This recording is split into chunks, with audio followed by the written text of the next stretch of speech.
Hyderabad super fast గా develop అవుతోంది అంటారు. మన హాస్పిటల్స్ వరల్డ్ క్లాస్ అని చెప్తుంటారు.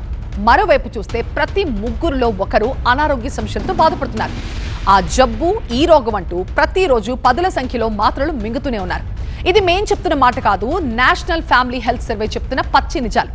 ఇప్పటికైనా మనం మేల్కోకపోతే చాలా కష్టం. అభివృద్ధి సరే, ఆరోగ్యం సంగతేంటి? కాలంతో పోటీ పడుతూ పరుగులు తీస్తూ ఆరోగ్యాన్ని నిర్లక్ష్యం చేస్తున్నామా అంటే అవుననే సమాధానం వినిపిస్తోంది.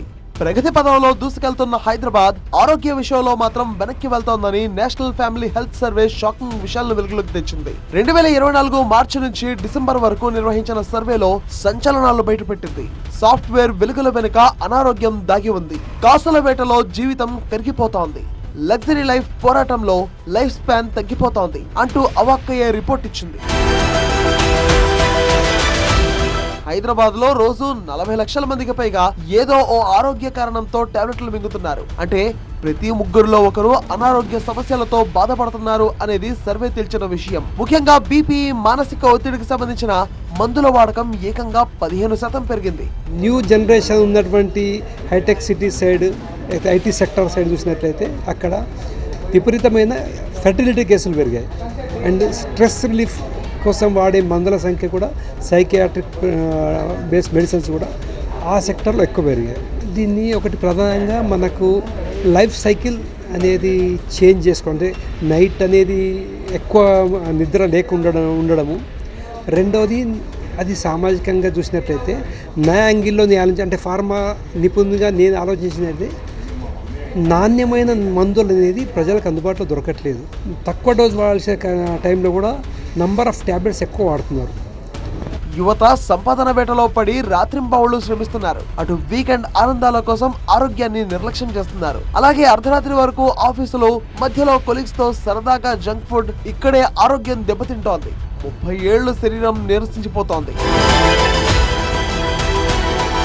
చిన్న వయసులోనే అన్ని రోగాలు ముట్టడిస్తున్నాయి. ఇక నగరంలో ఉంటూ 60 సంవత్సరాలు దాటిన వారి పరిస్థితి మరీ దారుణం. రోజు తినే అన్నం కంటే ఎక్కువ మాత్రలే మింగి బ్రతికేస్తున్నారు. రోజుకు కనీసం 6 నుంచి 10 టాబ్లెట్లు వేసుకున్నారు. మరోవైపు చాప కింద నీరులా డయాబెటీస్ డేంజర్ బెల్స్ మోగిస్తోంది. హై బ్లడ్ షుగర్ కేటగిరీలోనూ హైదరాబాద్ టాప్ లో ఉంది. ఇక ఒబెసిటీ ర్యాంకింగ్ లోనూ రాజధాని రేసు గుర్రంలో దూసుకెళ్తోంది. అటు స్థూలకాయం సమస్య అంతకంతకు పెరుగుతోంది. ఫలితంగా హాస్పిటల్స్, మెడికల్ షాపులు జోరుగా నడుస్తున్నాయి. ఈ మధ్య కాలంలో చూస్తే హైదరాబాద్ సిటీస్ కానీ, మెట్రో సిటీస్లో కానీ చాలా ఎక్కువ మోస్తారులో డ్రగ్స్ అండ్ మెడిసిన్స్ యూస్ చేస్తున్నారు. అది యాక్చువల్గా ఎందుకు అవుతుంది అంటే, బేసికలీ మనం చూస్తే డిసీజెస్ ఎక్కువైపోయాయి.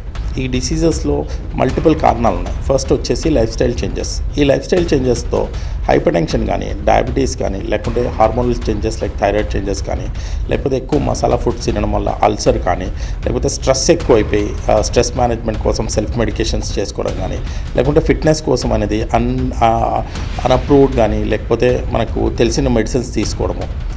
ఇది కాకుండా ఎక్కువసేపు కూర్చొని వర్క్ చేయడము, ఎక్కువ నడవకపోవడము, వాకింగ్ కానీ జాగింగ్ కానీ చేయకపోవడము, సరైన నిద్ర లేకపోవడము.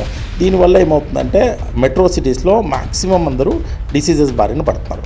మొత్తంగా నేషనల్ ఫ్యామిలీ హెల్త్ రిపోర్ట్ ఆరోగ్య భద్రతకు సంబంధించిన అలారం అనే చెప్పొచ్చు. అభివృద్ధి సంగతి సరే, ప్రజారోగ్యంపై ప్రభుత్వాలు దృష్టి సారించాల్సిన అవసరాన్ని, ఆవశ్యకతను సర్వే క్లియర్ కట్ గా తేల్చి చెప్పింది. ప్రభుత్వాలే కాదు, ప్రజలు కూడా తమ ఆరోగ్యంపై శ్రద్ధ చూపాలి.